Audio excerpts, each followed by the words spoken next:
3, 2, 1, roll.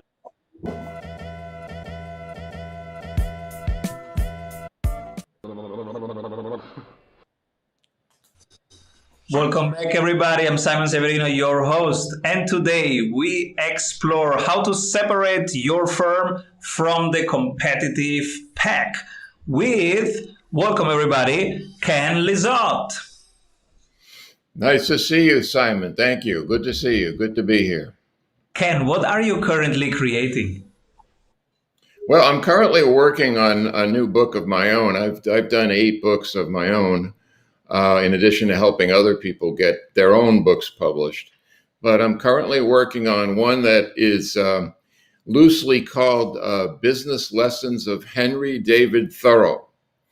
Now, a lot of people know who Thoreau is. I live in Concord, Massachusetts, where he used to live, where he was born. And he's known for so many different things, such as environmentalism and politics, writing. He is known for so many, really a Renaissance man back in the 1830s and 40s. But one thing he's not particularly known for is his business and career skill set. And I specialize in business books, and I also am involved with the Henry David Thoreau Birth House in Concord, where he was born. I'm on the board of directors. And it occurred to me, business is something that he has never been associated with. So I've been looking into it, and that is the big mistake. I'll only add one thing about it that most people don't know about. The pencil that we all use today and take for granted, meaning a pencil is reliable, we can write with it. It's always better than a pen because it doesn't run out of ink, etc. Would you believe that he created that? He invented that. His father had a pencil factory, but the pencils were not very good back in those days. He did research, he used his brain, he invented that. We would not be using pencils today the way we do if not for him. So that's just like one thing, as I found, about Henry David Thoreau. And any of your listeners out there that are Thoreau fans or impressed by his literature, his books and his essays and things like that, I think this is a revelation, probably, what I'm saying about him. Absolutely, yes. Reminds me of the philosophers who were also very good in economy and in running businesses and in running countries that you would never associate them with it. But it was one thing. Yeah. Leonardo da Vinci is probably the best known Renaissance man in all our civilization, but there have been others, and Thoreau turns out to is this one little piece that no one has really ever written about, his business sense. And anyway, that's what I'm working on. And now business owners and also the people listening here, many times they just do what other people do. They follow the herd. Oh, these are the benchmarks. These are the industry best practices, which means doing what everybody else does. And what happens then is that you have very similar people where you cannot really differentiate between them. And that's a problem when you are undifferentiated. So how can we separate our firm from the pack? Right. Well, what you have to do is become a thought leader. And Simon, I don't have to tell you any of this, because you know what this is all about. You practice it all the time. And I see all the books behind you, and I know that you've got a book that's going to be coming out fairly soon. There it is. And a book in particular will make you a thought leader. It's not the only thing, and it's not even a necessary thing. I only say that because some people are scared of the idea of doing a book, or they say, oh my God, what an effort that would be. I could never do it, or I can't write, or whatever. But if you can produce a book will be the hub of all sorts of other tactical actions that will draw people to you. That is to say, your market, your prospects. So I always say to people, if you look around at your competition now, how many of the companies or the individual practitioners that are your competition have ever published a book? Or if not a book, how many of them are writing articles and getting them published? I don't mean it on LinkedIn or that sort of thing. I mean by a reputable business publication. And how many of them are doing speaking engagements? And how many of them are doing Zoomcasts and podcasts and things like we're doing now? And if you look around at your competition in most industries and most professions, the answer will be, I don't see anybody. So when you do it, it raises you above your competition and you become what's called the go-to authority people turn to every time. I'm going to do a shameless promotion for myself, because this is a book that I published and wrote and published for McGraw-Hill, The Expert's Edge, and they put this subtitle on it, Become the Go-To Authority People Turn to Every Time. It shows you how to become a thought leader. And that's what thought leaders do. That's why they rise above the competition, because they are drawing their prospects to them. And when prospects come to me about my business and what I can do for them, they are not shopping around. They have heard about me in some way that has to do with my thought leader activities. So that's how you do it. That's how you rise above the competition. And I've had over 400 clients in 20 plus years, and they all find that it boosts their prospects and frankly, their revenue and their profits and their business. What do you say to people who go, oh, Ken, I'm running a business here. I don't have time to write a book. I'm not a writer. Yeah, well, there are people like that, and it's too bad, because the people who get this don't say that, even though they're running a business too. But what's running a business? Is it just doing the day-to-day work for your clients every day? Or does it involve any marketing? Does it involve any promotion? Does it involve any advertising? And most businesses have to do some of that. Do they network? Do they go out and they meet other people? We have to draw people to us in some way. And what I'm saying is that practicing what I call a thought leading strategy is a very powerful way to do it. And it's going to, again, I'm going to say, it's going to rise you above your competition, because you look around, you don't see anybody else doing it. If you do, then you're looking at a thought leader and you're looking at your nearest competition. So you should be on top of that too. And as for the let me say this about the writing. I have been working with hundreds of professionals over the last 20, 25 years, actually. And almost every single one of them, I say to them, if they come to me because they want to write and publish a book or articles, that I do either. I help either. I don't write for them. I would say to you, for example, I want you, Simon, to write the book, and I want you to write your articles. I have a staff that helps edit and helps place the articles or place the book and all of that. But I want you to be the thought leader that actually writes. And people who think they can't write usually find out, if they resist me, that they actually can. So have some confidence is what I'm saying. What about people who are more of a speaker than a writer, and they team up with somebody and like they get interviewed? Yeah, you can do something like that. But that's so what you're talking about, interviews for the book. Mm-hmm. Yeah. You can do it that way. It's really called ghostwriting. You can do it that way. And we do it for some of our clients who just cannot deal with what I'm talking about now. So we will help with that. but it's not the best way to do it. It is something that if people will go out into the world and if having lunch or something, having conversation with someone, and they say, I've always wanted to do a book, but I don't think I can write, and this and that. Usually that's what you're suggesting is what gets suggested to them. Well, you should get a ghostwriter. And I would say to you, the ghostwriting is only in the last resort. I'm going to go back to what I said. Most people I have found, whether they know it or not, they can write.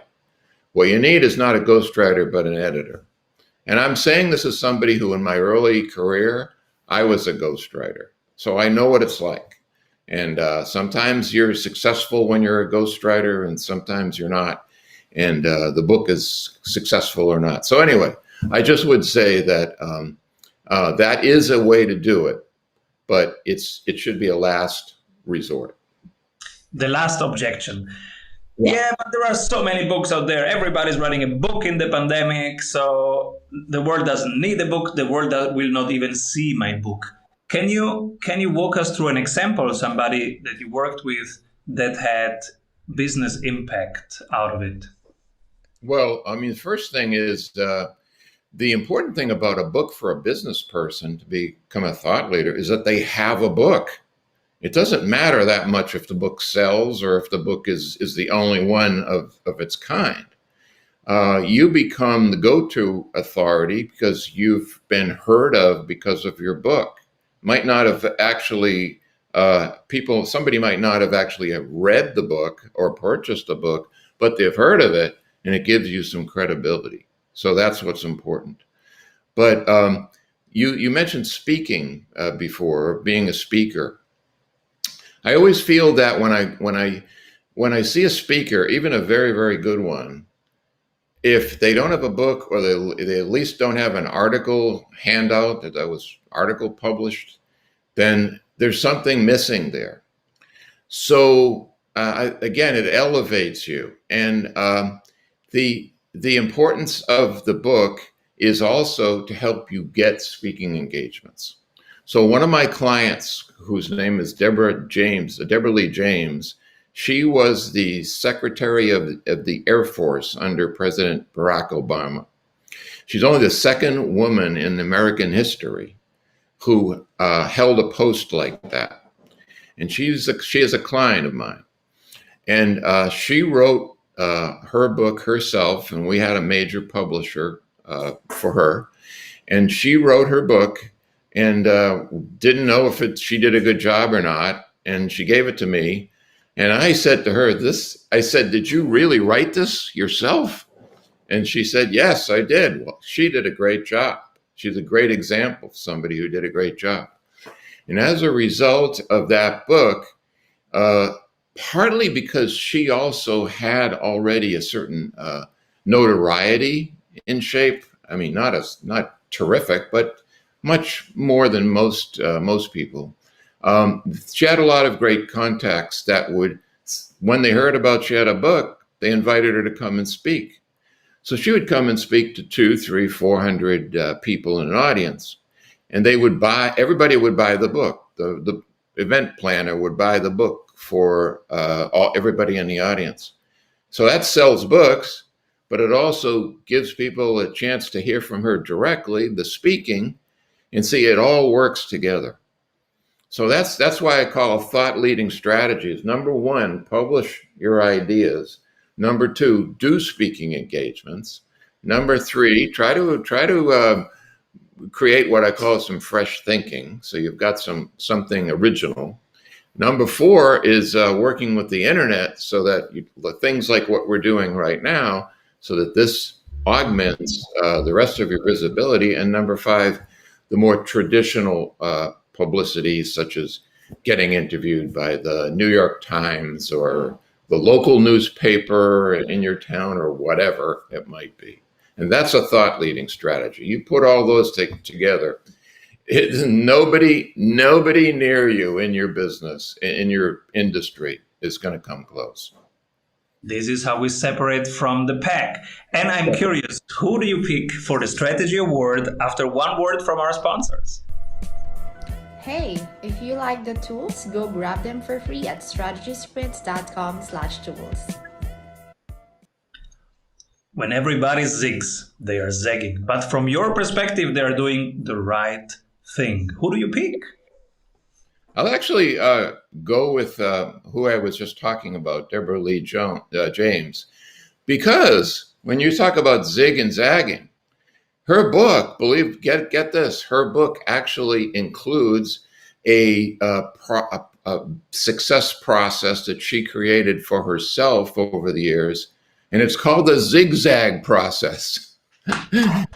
She actually has that. Now, is she the first one to invent that? I don't know. But it worked for her, and it was the core of her book, which also included stories from her career and her background and all of that. But the zigzag process, she talks about problem solving in that way. You know, just like you say, you're not getting anywhere zigging, so zag and zigzag, and it works. So I would nominate her. This is such an important principle. I've been investing a lot this year for many reasons. First one, because inflation is so much higher than usual. So our typical assets are depreciating, and where to find appreciating assets. And I've been really relearning about this zig and zag, going anti-cyclical. Because when do you buy assets? When they are down. When everybody sells, that's when you have to buy. Yeah. And so this is really an important principle to meditate in general, zigging and zagging. Right. Now, yeah. I'm so curious. You are a writer, you are a reader, and it's a tough question to pick 3 books or 3 authors that inspire you so much. Right. So it's a tough question, but I was making notes. You and I were talking before the program about this, and it was getting me thinking. One of them would be Malcolm Gladwell's Tipping Point. And with Malcolm Gladwell, actually, I think most of his books are pretty impressive. I met him last year when I was organizing a national conference, and he came to speak. But The Tipping Point, I thought, was a really important book for us all to keep in mind about where trends are. A second book is called The Armies of the Night by Norman Mailer. And Norman Mailer was my favorite writer. He's not with us anymore, but he was a great writer, I felt. And he inspired me to take chances with my own writing style. And his writings in general, I think, they were important for me. And the last one is, we'll go back to Henry David Thoreau. He wrote a book called Walden. And most people have heard of it if they haven't actually read it. And that's an inspiring book because he just takes the world as he sees it right around him. And he didn't go to far-flung exotic locations. He did it right in this little town that I'm in, Concord. And he would get down on the ground at Walden Pond and watch the ants, how they were working with each other and things of that nature, and looking at flowers and just all sorts of things. I mean, we go on and on and on, but he put it all together in Walden. Took him 8 drafts. Talk about I can't write. He wanted to be a writer, and he was a decent writer, but it took him 8 drafts before that book was actually ready to be published. So those would be my 3 books: Tipping Point, Armies of the Night, and Walden. Beautiful. Thank you. And what excites you looking forward in your field, in the field of writing and publishing? Well, I think this book that I mentioned for Thoreau excites me because it's going to be a very unique book. But beyond that, I'm looking at talk about zigging and zagging. I'm looking at the pandemic, how it has affected us in terms of all of us and who do work to being thought leaders. And it hasn't affected books in any way that I was able to see. I continue to work with business specialists on their books throughout the whole pandemic and the whole lockdown. But the speaking engagements for people who were particularly built their business around paid speaking engagements, of course, right away, boom, they all got canceled. And they're starting to come back now, but there's still a lot of virtual and hybrid and all of that. And I'm trying to look at how that fits into the traditional model that I've been espousing for years and years. And and for the most part, again, what you and I are doing right now is something to take advantage of, because there are lots of podcasts and Zoomcasts, and they may not always pay money, but they help with your visibility. So we've been working with podcasts. There's an explosion of them, as I'm sure you know. But I'll just tell you, Simon, none are as good as yours, of course. So just take that story as it's meant. Since I'm coming out with the book in February, I'm asking everybody, hey, how do you do your book tour now? Are you flying? Do you do? And everybody goes, well, best case, I will be on 2 to 3 podcasts per day. That's the best thing I can do for my book. And so my plan is to be on 6 podcasts per day in February and March when the book is out, and to do a big summit about the book with 15 speakers. And but that's so far, and it's fully online, because I don't know what's happening in February in the world. Yeah, it's still in doubt, and the problem it really is on the end of people who would attend. We still have a lot of us, me included, that don't really want to necessarily fly or check into hotels and things. I'm fully vaccinated, so I'm safe as far as that goes. But there's still a tentativeness on that. So virtual is here to stay for now. I think it's here to stay forever. But eventually, I expect in the next year, I hope, things will go back to more in person as well. But it's still not there yet. If people go, oh yeah, I'm ready to write my book, and I want an editor, and I want a team that challenges me and supports me, and I like Ken, where can they find you and your team? So they can find me they can look at my website, which is thoughtleading.com, or they can email me at ken@thoughtleading.com, or they can buy my book. Can I say that? They can buy my book on Amazon or through a bookstore, The Expert's Edge. And if they're not ready to really contact me and, make a big commitment, my book is a great way to kind of introduce yourself even more to this whole process, how it works, why it works, and all of that. So I'd suggest that they take a look at my book or send me an email. I love it. Thank you so much, Ken. And who should be my next guest? Deborah Lee James. Yes. I'd say Henry David Thoreau, but he's not around right now. I would love to hang out with him. Yeah, in nature and with a working microphone. Exactly. Yeah. No, Deborah Lee James. I can hook you up with her, and she would be happy to come on. She'd love to come on, and I think you find her a terrific guest. Looking forward to Ziganza with her. Thank you so much, Ken. Who better can you talk to about the zigzag process than her? Exactly. Ken Lizotte, everybody, and thoughtleading.com. And please come back soon. Thank you. You too. Avoid trying to do thousands of things that doesn't work. We have 274 templates for your business success. Reach your ambitious goals with one-on-one sprint coach. We double your revenue in 90 days.